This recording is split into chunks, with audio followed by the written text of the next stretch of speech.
Hi friends! This week we're talking about Earth Week. So I wanted to show you an activity that I did at home that I hope you can do too. I used bubble wrap to make a tree.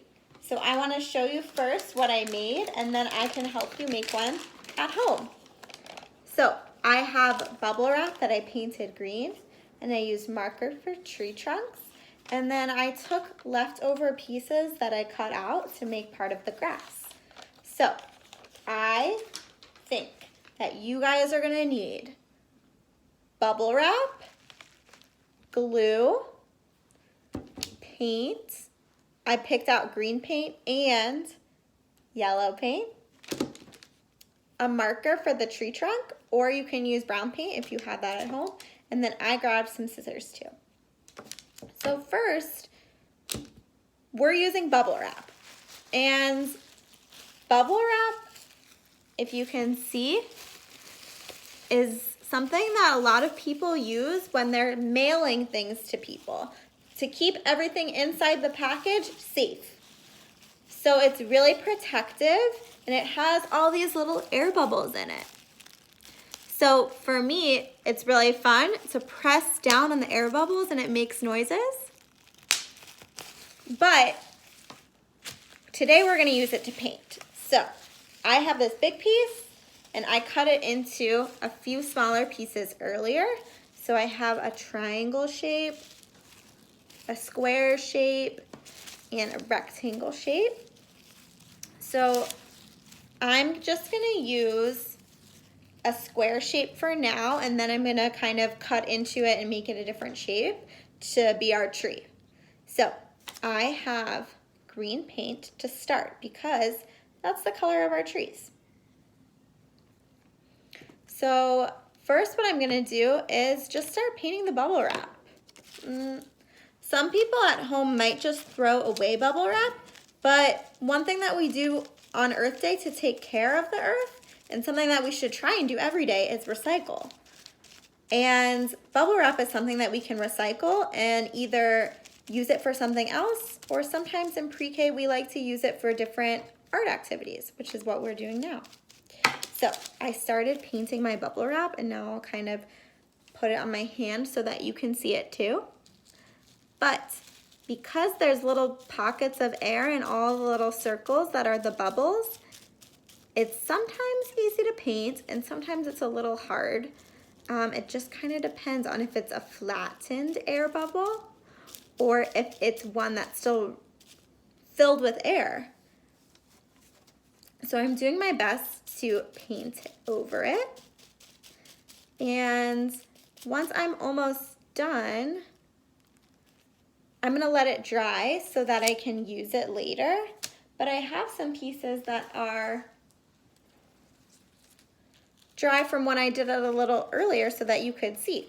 So I have this piece and I think I'm gonna cut it into, I don't know, maybe like a different kind of tree shape.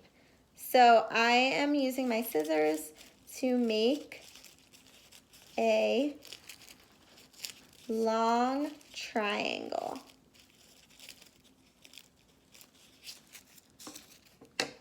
So there's a tip top, which is the point of our triangle, and then there's another bottom.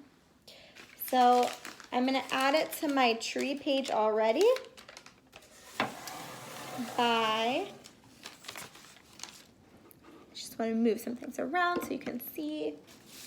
I'm gonna use my glue and glue on the brown paper. Just a little bit. And then I'm gonna put that tree that I painted and put it and glue it down. So can you see? Nice. And now I'm gonna do my tree trunk. So friends, if you have brown paint at home, then you can paint. I'm gonna use my marker, so I'm just gonna do one line going down for my tree trunk. It's not that clear to see, so I'm gonna make it thicker so you can see. So I made 2 lines to make the tree trunk. And now the tree has a trunk. So what else are on trees? Maybe some sticks or twigs, branches. So I'm gonna take my brown marker and I'm gonna make the trees have some branches so that maybe I can use some of my bubble wrap to be part of the leaves, because leaves live on trees too. Okay. So, can everyone see I added branches to my trees? And now I think I'm gonna take my bubble wrap and add some leaves. So I'm cutting them into small triangles. Can you see? And I'm gonna glue one onto one of my branches. I put it on this bottom one. See? So friends, I hope that you can make some trees at home with bubble wrap. And if not, then you can just paint some trees at home. Have fun. Bye, friends.